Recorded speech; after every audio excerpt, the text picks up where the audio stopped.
ध्यान होने याद नहीं आवे तो नाम की तो बताया हो ना तू बता मना जाना सास तो और लास्ट में हां और मैं काम तो सुना ले वो नीचे तो मेन्यू नहीं देगा वो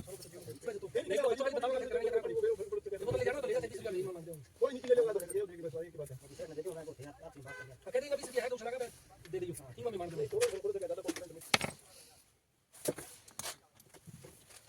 बुलाई तो पानी से करना होता है देखिए मेरा बता दो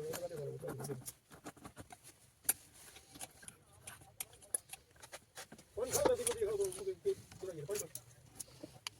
बाकी हम लोग से